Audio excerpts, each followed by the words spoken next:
Dr. Bonnie Beaver has served as president of the American Veterinary Medical Association. She is a faculty member at Texas A&M University, College of Veterinary Medicine in the Department of Small Animal Medicine and Surgery. Dr. Beaver is a charter diplomat of the American College of Veterinary Behaviorists, a member of the Animal Behavior Society since 1974. Dr. Beaver became a certified applied animal behaviorist in 1991. She's been active in research to examine animal behavior and behavioral problems, environmental effects on cats, and the enrichment of the lives of laboratory animals. Dr. Beaver received her Bachelor of Science degree and her veterinary medical degree from the University of Minnesota, and a master's degree in veterinary medicine and surgery from Texas A&M University. Please give her a warm welcome. A lot of actions are reactions rather than a rational approach to a problem, and it's a significant problem. You're going to hear some of the same statistics that Bo gave again. This talk is one that I give in several different locations, and it kind of will help, I think, emphasize some of this reaction and why people are doing things. So with that, we'll start saying that we know dog bites can be serious. That's something that is an obvious thing. It is actually the most common public health problem, greater than measles, mumps, and this stuff put together. Somewhere around 5 million people are bitten every year. As he had said, 60 to 70% of these are children that are under 14 years of age. And as he said, about half the children will be bitten before they graduate from high school. Of those, 17% seek medical attention. Roughly 1,000 a year actually go to ER, or 1,000 a day, go to ERs. And of those, about 13,000 total hospitalized. 15 to 20 deaths a year. Most of them children. And there was some information given about this past year in 2006, 39 children, or 39 people died. I don't know that for a fact. One of the problems that we have, and we're going to be talking more about this, is getting data. You will find data is used as if it answers all our questions. We really have no data. Relative to dog bite deaths, CDC used to keep that information, and in 1998 they stopped. The number 39 came from a person who works for the University of Florida, and apparently they're starting a program to look at some of this again. So I do not know the accuracy of that information.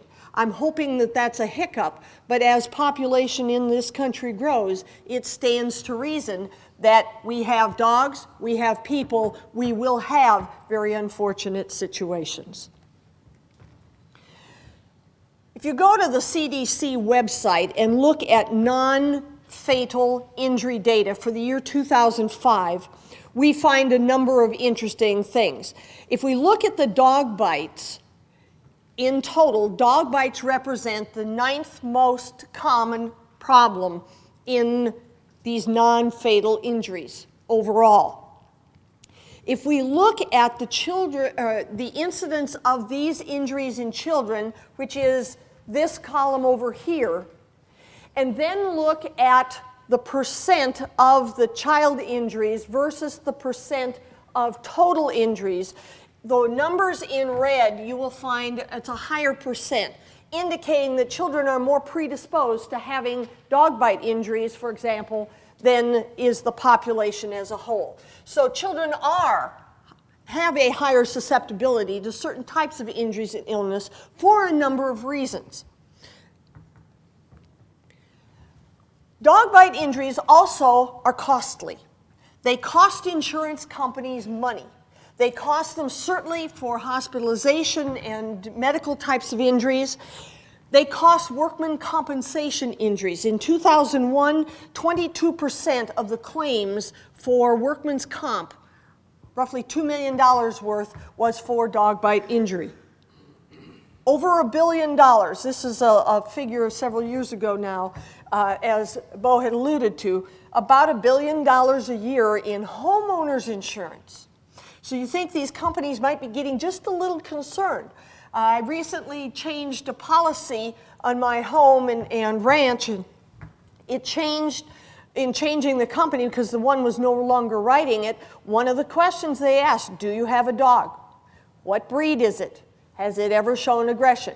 They're very, very touchy about this kind of thing, and we certainly know people that have been denied insurance because they have dogs of certain breeds.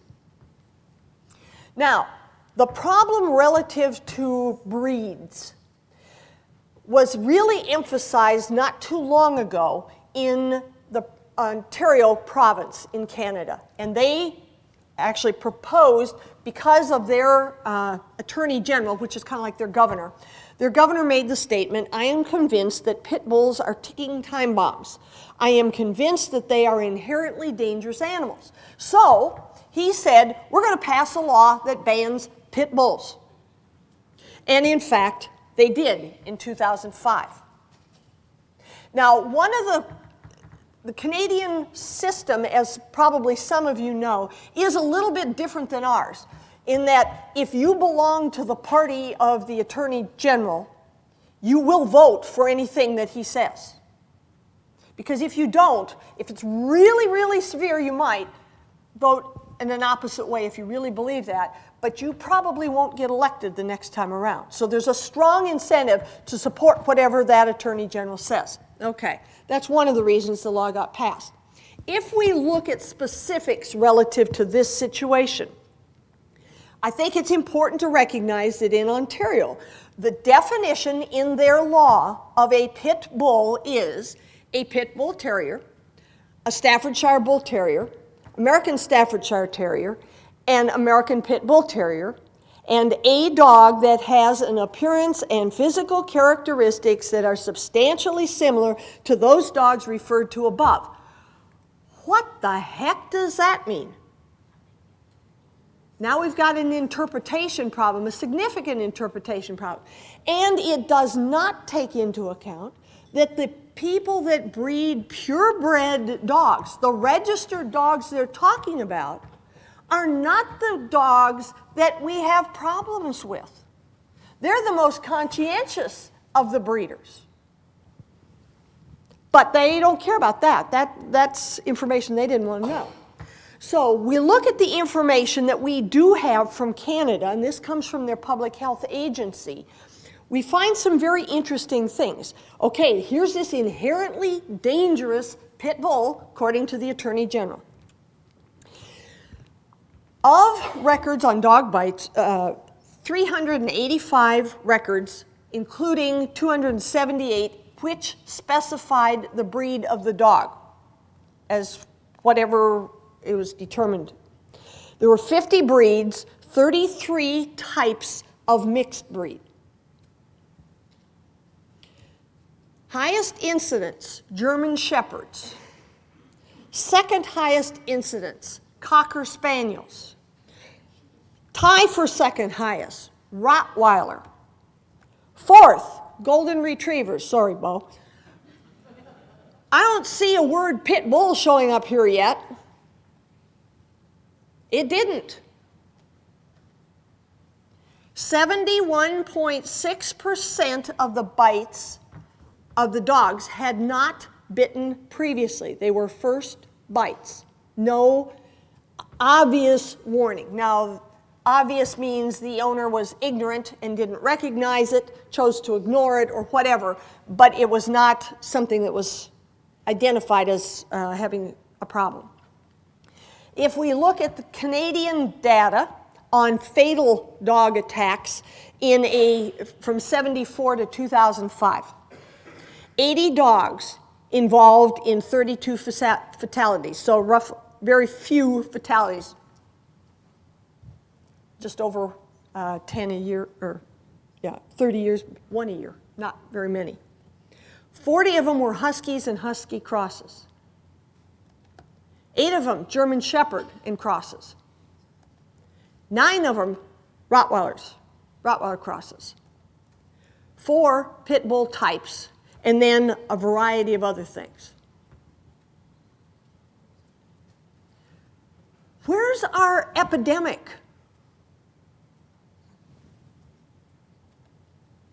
We also have no data on total numbers of dogs in Canada, and we have no data on the numbers of dogs by breed. And we're going to come back to this later on.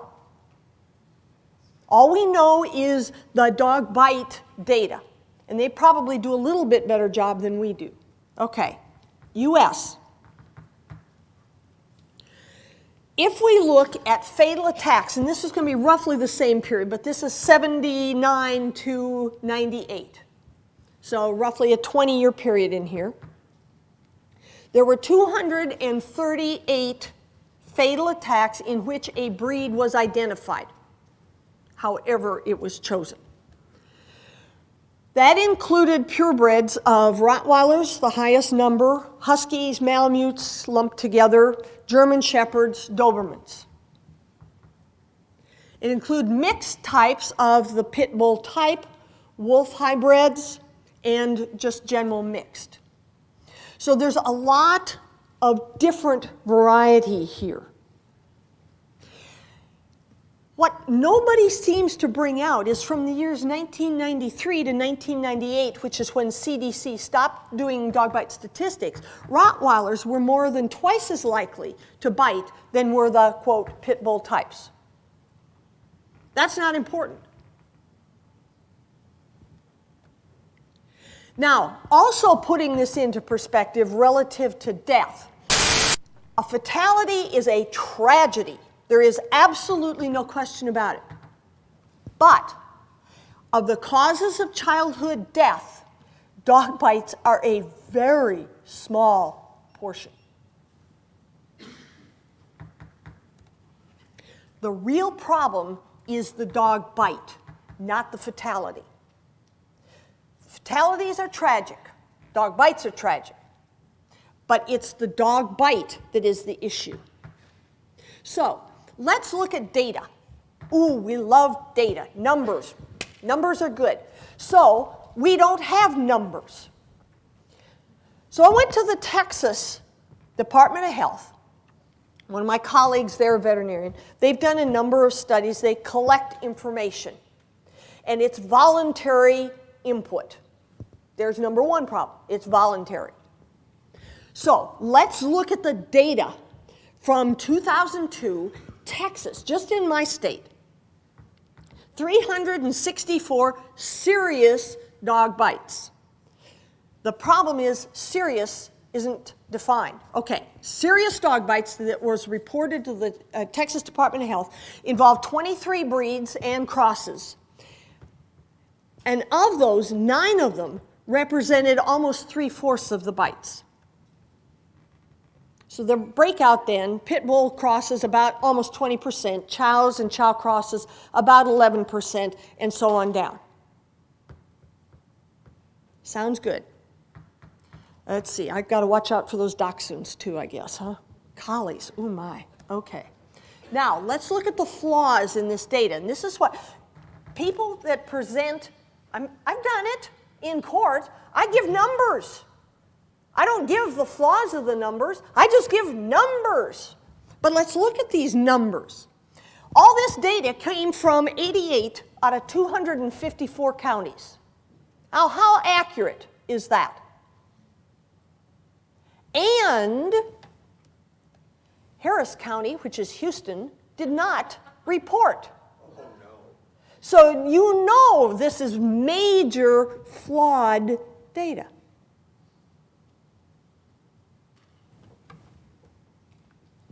The interpretation of serious varied. Did it mean they went to an emergency department? And so the child that gets a little bite on his finger by a strange dog, they're going to rush him to the emergency. or somebody who gets really torn up, they're going to go to the emergency. But if it's your own dog that bites that same little injury, like the one on the left, no big deal. So how do you judge serious? The classification.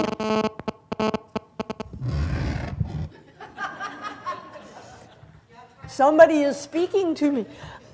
The classification of breeds also is a real problem, because when you deal with a mixed breed, people report them as if they're purebreds. If it's got long hair and it's brown, it's a German Shepherd or Shepherd Cross. Unless it has a black tongue and kind of round, then we call it a Chow in Texas.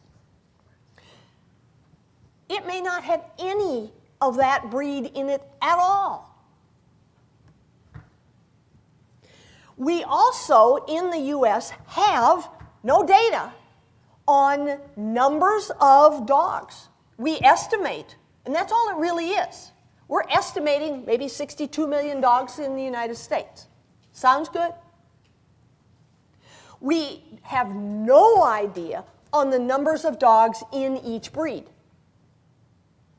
We'll talk more about that. So, why don't breed bans work? First of all, they're reactionary.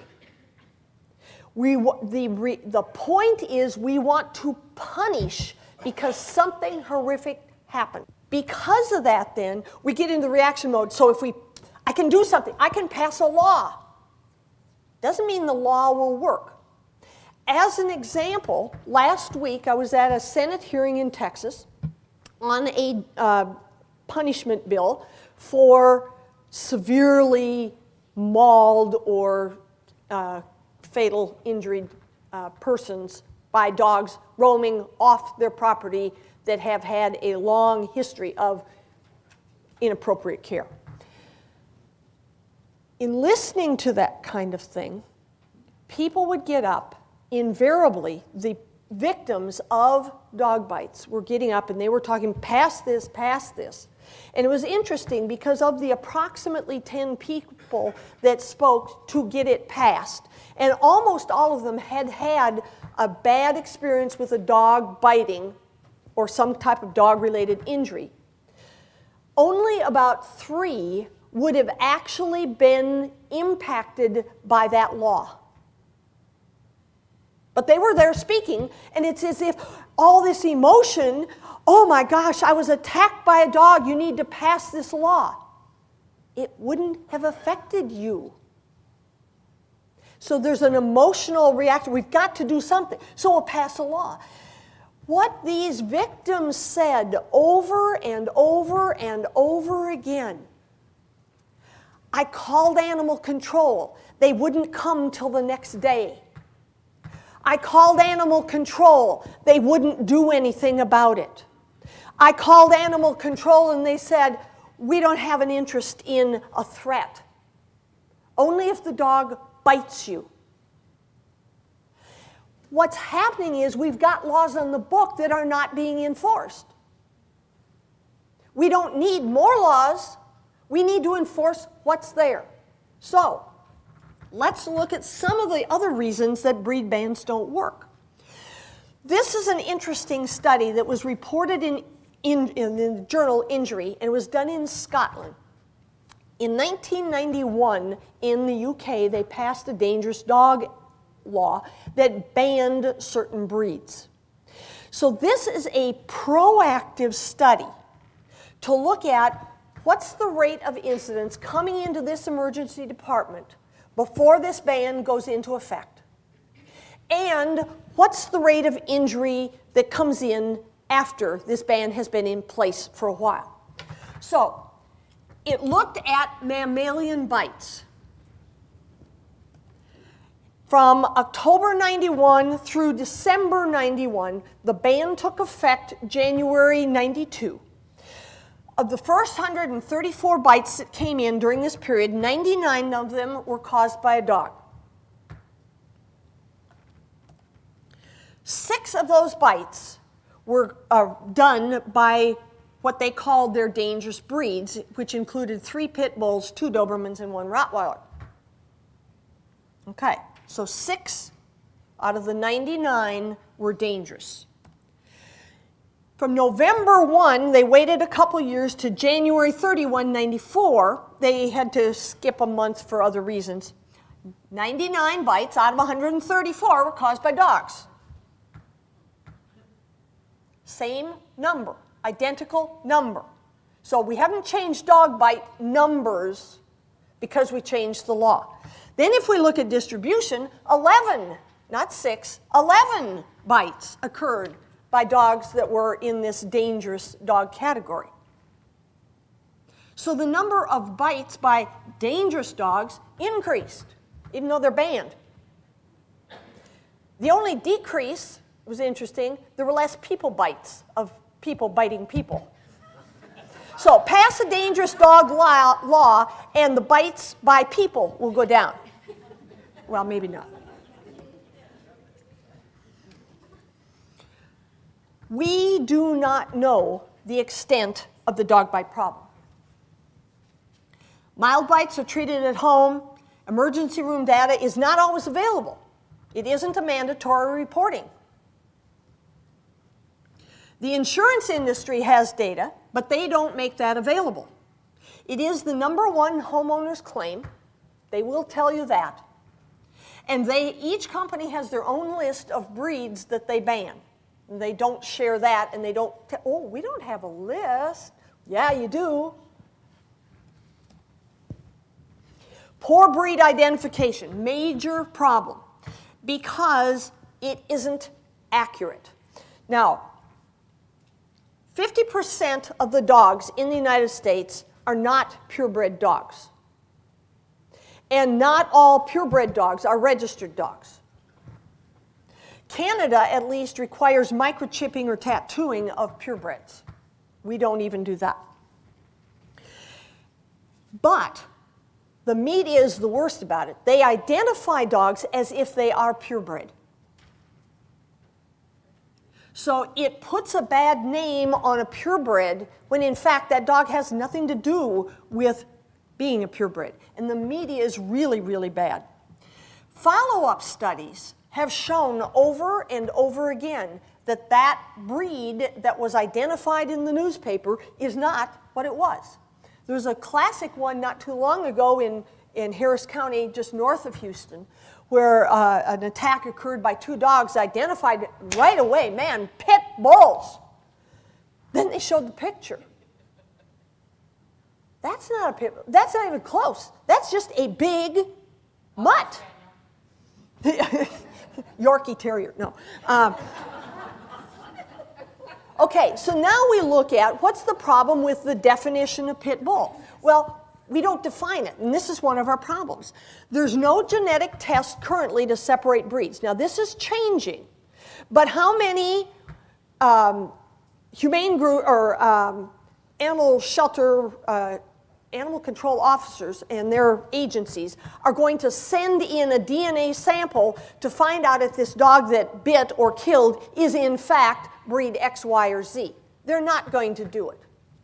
And so it would be the owner of the animal, maybe, to try and prove it if they think about it before the animal's destroyed. There is one for pit bull, well, there's the company that's coming out with the test, and there's a lot of information that isn't out yet. And we've been talking about this actually on our listserv with the behavior group. They've just taken the DNA from certain ones, and there are so many things that they sort through, they're looking for most common things. So there are going to be outliers even within the purebred dogs, we feel. But when they come to pit bull, what they're doing is, and this lady who's been working on it was at our meeting in July, said they're taking the genetic component from 2 different purebred dogs, different breeds, and putting them together. And if the dog that's tested has that, they're considered pit bull. Well, that's automatically condemning I believe it's the Amstaff and American Pit Bull Terrier, that's automatically condemning those two dog breeds because that's what they're using for their genetic pool. I'd love to be a lawyer to get a hold of that case. Pit bulls are not a breed. You know that better than I do. They're usually defined either by broad physical characteristics, which is the most typical way, or by behavior. If we look at physical characteristics, there are 13 different breeds of dogs that fit into the physical description of a pit bull. Those are the purebreds. Then we add in all kinds of crosses. Use your imagination on where those could go. You could have a lot of different kinds of dogs that look like whatever pit bull type. Nobody takes that into account. There's been a very interesting case in Ohio that I hope most people are going to take a look at. So write this one down because this may be helpful to you at some time in the future. Toledo versus Tellings, it was March 3rd, 2006. The judge ruled that they couldn't ban pit bulls. And the reasons were these. The general descriptions used were too vague. You couldn't narrow down to exactly what a, quote, pit bull was. The identification by appearance violates an owner's legal rights to due process. That's what's been equated to racial profiling in people. If you look this way, you're guilty. The owner has no way to prove that the dog is not a pit bull.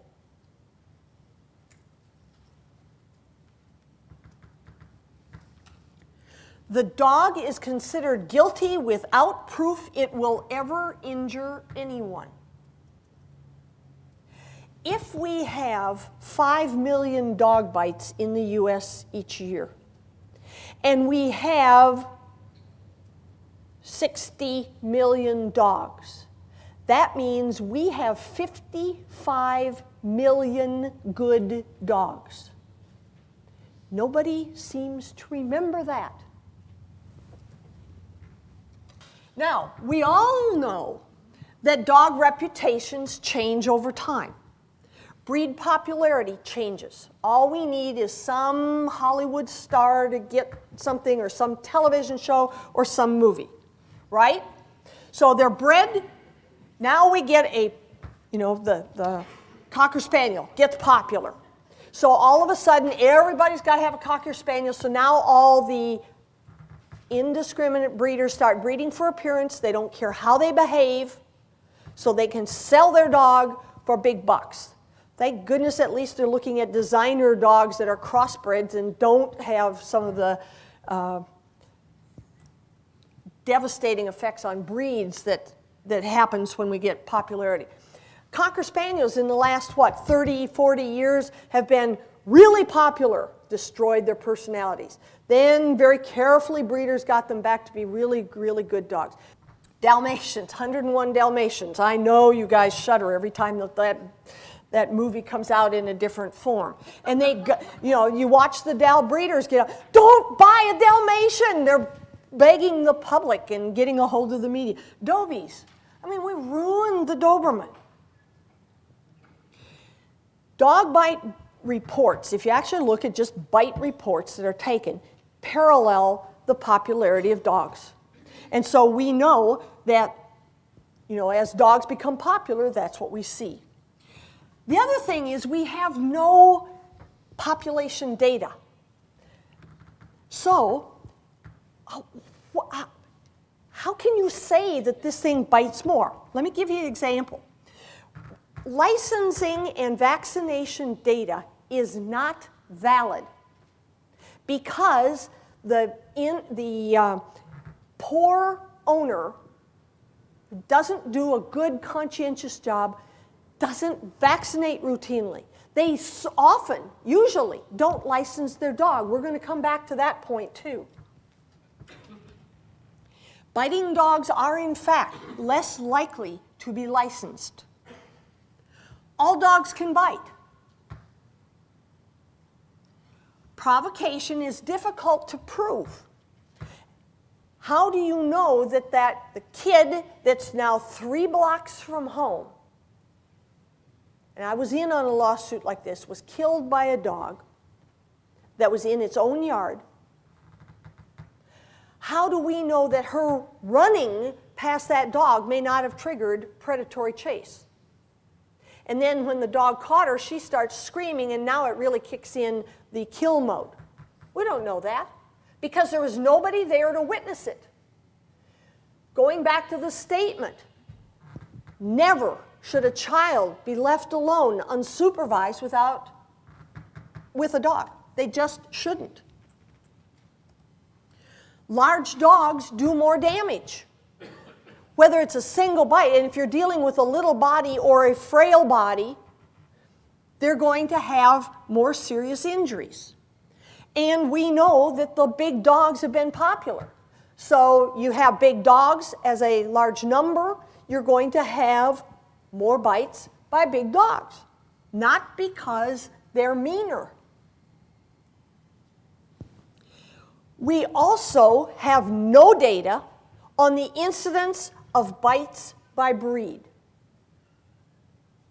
Think about this. We don't know breed statistics. I have no idea how many Labrador retrievers there are out there. I have no idea how many Yorkie Terriers or pugs or anything else because we do not have this information. Okay, so now, AKC data, we know, covers purebred dogs, but not all dogs are purebred. Also, not all purebreds are registered. And the data only covers births. So, we don't know what the lifespan is for a breed, nor for an individual. So you can calculate all kinds of things, but you have no idea how accurate it really is. Does the average dog live to be 15 or 8? Well, Yorkie maybe 15, Great Dane maybe 8. But there are exceptions. The average dog in the US by age is 4 years old. Does that tell you how many puppies we're putting down every year? We do not know bite frequency by breed either. If, for example, in this city there are 10 corgis and one of them bites, and in this city we have 100 chows and 10 of them bite, I would expect more bites from chows than corgis because there are more chows than corgis.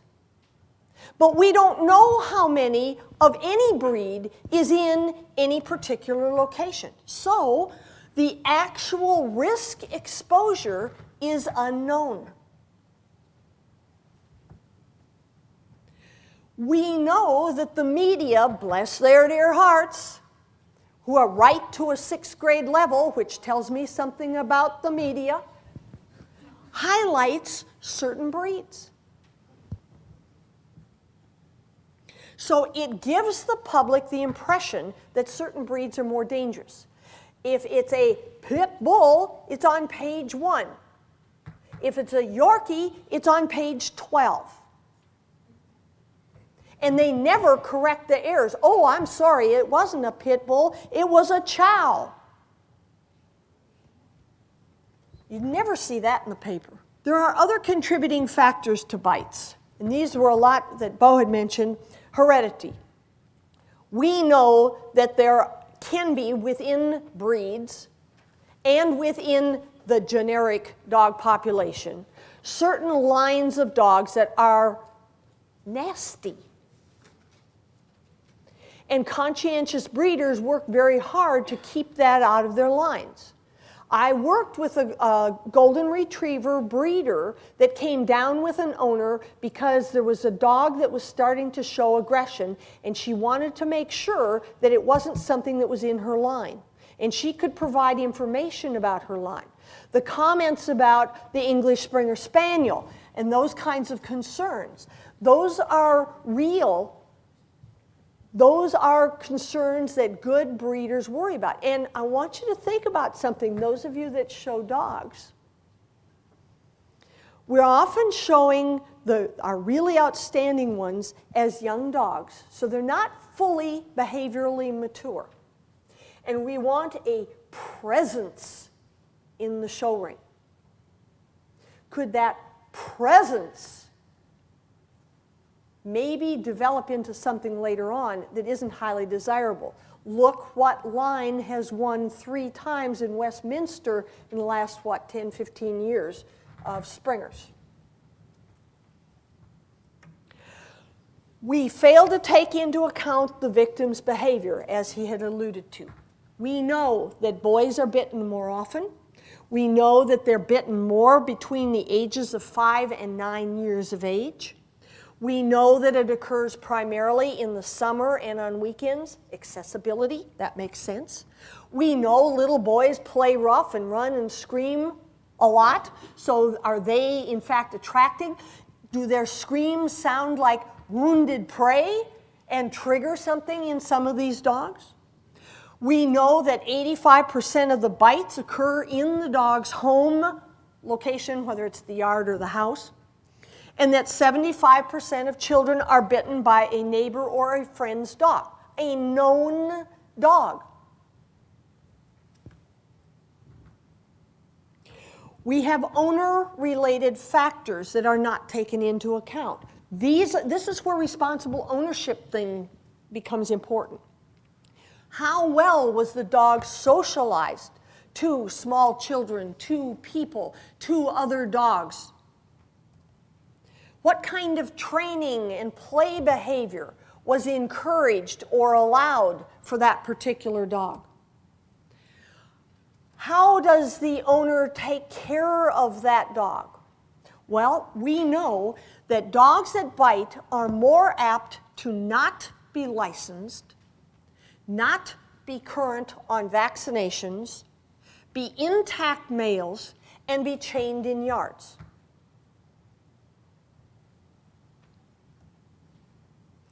Prevention is better than reaction.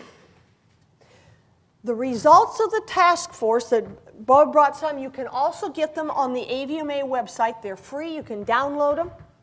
I encourage you to do it. We encourage people to use part of or all of that. Giving judges options on how to penalize an owner that has their dog running out loose, for example. Could be fine. It doesn't mean we have got to kill the dog. Could be fine. Could be obedience training.